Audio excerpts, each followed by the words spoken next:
আজকে জাকির নায়েক নিয়ে সারা পৃথিবী তোলপাড়। আজ সকালে মালয়েশিয়ার প্রধানমন্ত্রীর সাথে ভারতের প্রধানমন্ত্রীর বৈঠক হয়েছে।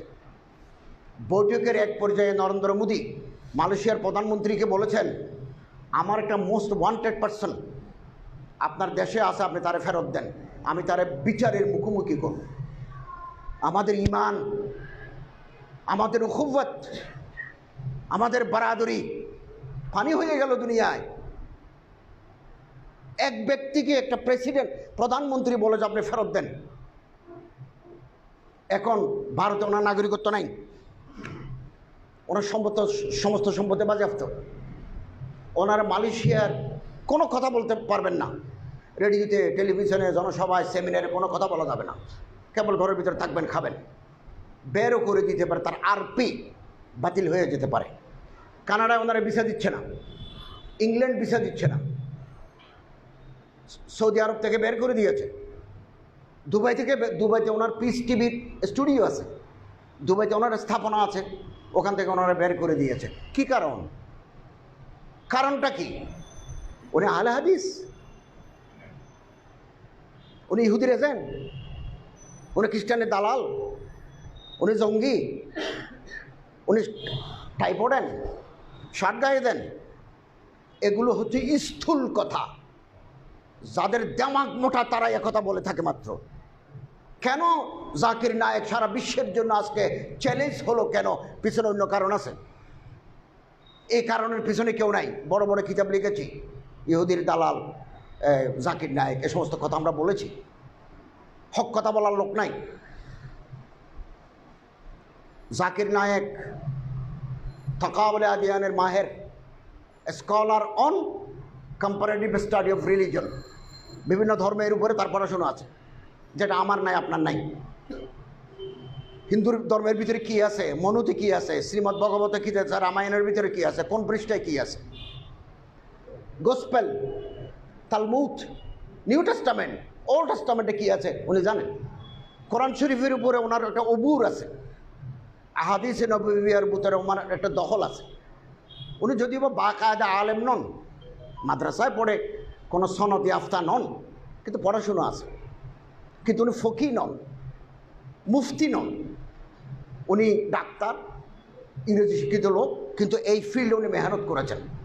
উনি যখন বক্তৃতা দেন ইসলামের উপরে, গায়রে মুসলিমদের 30টা অভিযোগ আছে।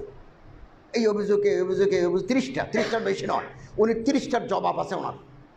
ফলে উনি যখন কোথাও কোনো বক্তৃতা করেন, কেউ এতারাজগুলো তুলে ধরে তিফলি মক্তবের মধ্যে তিনি জবাব দেন। মক্তবের বাচ্চাদের যেভাবে মানুষ শিখায়, এভাবে তিনি জবাব দেন। এবং তিনি সর্বশেষ ভারতের গভর্নমেন্ট খেপে যাওয়ার কারণ হচ্ছে, এখন তো হিন্দুত্ববাদী সরকার। ভারত এখন নতুন সংবিধানের সংশোধন করে বলা হয়েছে, পৃথিবীর কোনো দেশের কোনো হিন্দু যদি নির্যাতিত হয়, এই নির্যাতনের যদি দলিল থাকে, ভারত তাকে নাগরিকত্ব দেবে। নাগরিক, পৃথিবীর যে কোনো জায়গায় কোনো হিন্দু যদি অত্যাচারিত হয়, এটা যে ডকুমেন্ট থাকে, তাহলে ভারত তাকে নাগরিকত্ব দেবে। এই জাকির নায়েক সাহেব বলছেন হিন্দু ধর্ম বিকৃত হয়ে গেছে, হিন্দু ধর্মে মূর্তি পূজা নাই, কোথায় আছে দেখাও। এটা বলার কারণে তারা মনে করলো হিন্দু ধর্মের গোড়া তো শেষ হয়ে গেল। গণেশ না থাকলে, দুর্গা না থাকলে, সরস্বতী না থাকলে, মেনকা না থাকলে, কালী না থাকলে, তা আমাদের আর পূজা কি? তখন মনে করছে এই মানুষটা পৃথিবীর যেখানে তাকে ধরে আনি তারে জবাই করে দিতে হবে। এই জন্য ফেরত চায়। কানাডায় গেছেন, ব্রিটেনে গেছেন। ব্রিটেনে তিনি বক্তৃতা করেছেন 2টা, লন্ডন, ইংল্যান্ডে করেছেন, কানাডায় করেছেন 2টা। The present Bible is not word of আল্লাহ।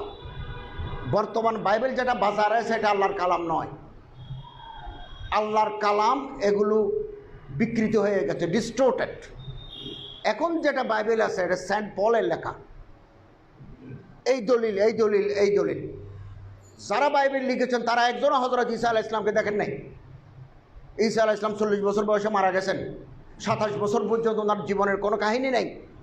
তো ওনার এগুলো লিখলো কে?